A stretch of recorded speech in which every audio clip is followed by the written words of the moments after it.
Dear students, good morning. Today we will discuss the lesson plan on poetry. आज हम poetry के ऊपर lesson plan किस प्रकार बनाया जाता है और क्लासरूम सिचुएशन में उसको कैसे पढ़ाया जाएगा उसके बारे में हम पढ़ेंगे। तो सबसे पहले हम पोइट्री पढ़ाने के general AIIMS of teaching poetry के बारे में जान लेते हैं। सबसे पहला एम होता है टीचिंग पोइट्री का to develop the four skills of the students. बच्चों की चारों स्किल्स को डेवलप करना जिसमें लिसनिंग, स्पीकिंग, रीडिंग, राइटिंग आता है। दूसरा जो हमारा जनरल एम है पोइट्री टीचिंग का to enable the students to recognise the rhyming words. शब्द जो हैं एक दूसरे के साथ एंड में जा कर के कैसे मिलते हैं, कैसे उनका रिदम बनता है, ये हम सीखेंगे। Second comes the specific AIIMS of teaching poetry.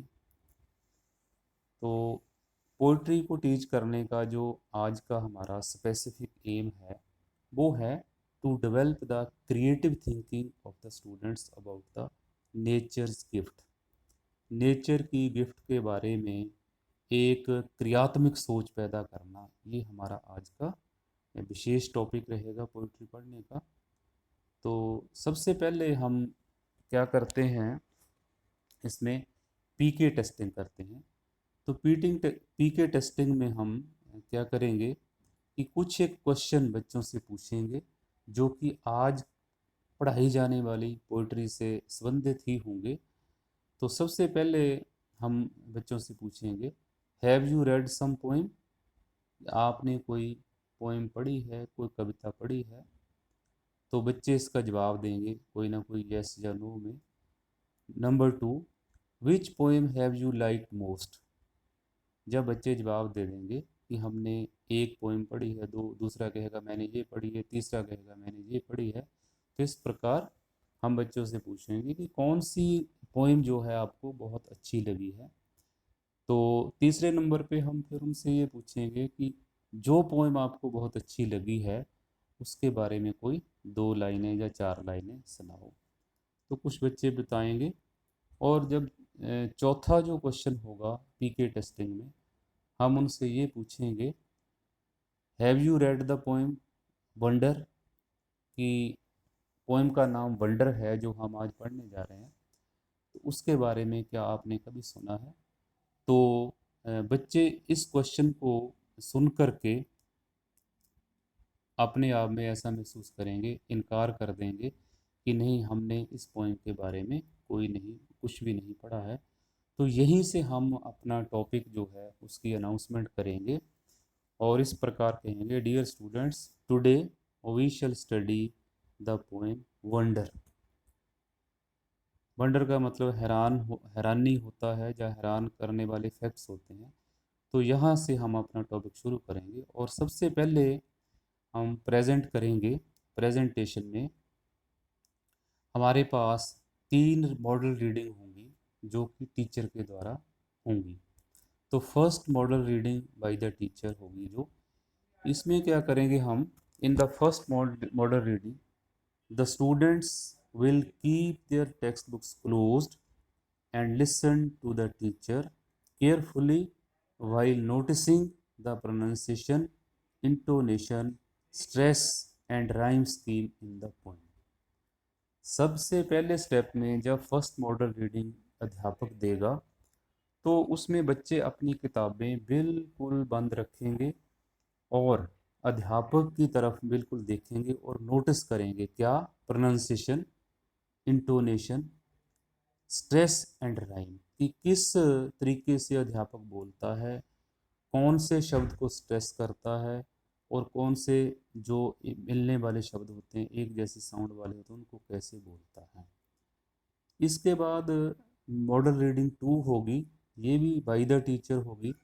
In this step the students will remain their books open and follow the teacher bile reading.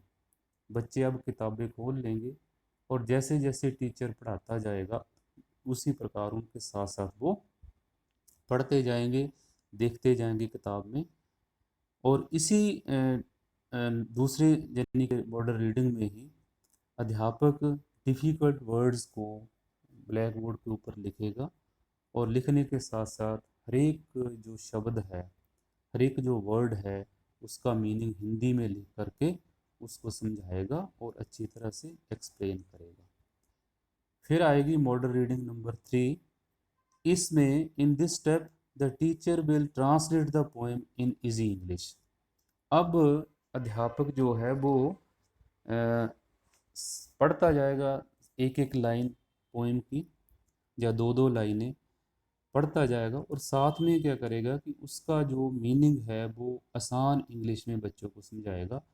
While doing so he may use the mother tongue और even the native language for making the best understanding. बच्चों को अच्छी तरह से बात समझ आ जाए, poem का जो थीम है या पोएम का मतलब समझ आ जाए, इसके लिए अध्यापक सबसे पहले तो वही है कि आसान इंग्लिश में समझाने की कोशिश करेगा।